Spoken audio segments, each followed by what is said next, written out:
મહત્વના સમાચારથી કરીએ શરૂઆત। તેજ પવન, વાદળછાયું વાતાવરણ અને ગરમી આગામી દિવસોમાં રાજ્યના વાતાવરણમાં મોટો પલટો આવવાની આગાહી છે। રાજ્યના વાતાવરણમાં આવશે જોરદાર બદલાવ। હવામાન નિષ્ણાત અંબાલાલ પટેલની મોટી આગાહી। તેજ પવન, વાદળછાયું વાતાવરણ અને ગરમી પડશે।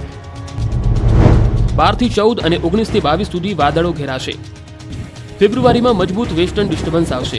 ગુજરાતના હવામાન પર મોટી અસર થશે। આ આગાહી કરી છે હવામાન નિષ્ણાત અંબાલાલ પટેલે। સોમવારથી 3 દિવસ સુધી રાજ્યના કેટલાક વિસ્તારોમાં વાદળ ઘેરાશે। આ ઉપરાંત 19 થી 22 દરમિયાન પણ વાતાવરણમાં બદલાવની અંબાલાલે આગાહી કરી। તારીખ 19 થી 22 માં લગભગ ગુજરાતમાં મિલીબાર ઘટવાની શક્યતા રહે છે અને આ અરસામાં વાદળવાયુ આવવાની શક્યતા રહે છે। ઉપરાંત માર્ચના પ્રથમ સપ્તાહમાં પણ હવામાનમાં ચેન્જ થવાની શક્યતા રહે છે। ફેબ્રુઆરી મહિનામાં પણ વિશિષ્ટ પ્રકારનું વાતાવરણ રહ્યું। લઘુત્તમ તાપમાન સામાન્ય કરતાં ઊંચું નોંધાયું। વહેલી સવારે ઠંડી અને બપોર થતા ગરમીનો અહેસાસ થયો। બેવડી ઋતુના કારણે લોકો પરેશાન થઈ ગયા છે। અંબાલાલે કહ્યું કે 15 ફેબ્રુઆરીથી ધીમે ધીમે તાપમાનમાં વધારો થશે। 18 થી 20 ફેબ્રુઆરીની વચ્ચે પવનની ગતિ વધુ રહેશે અને ધૂળ ઉડશે, ગરમી પણ રહેશે। હવે ધીરે ધીરે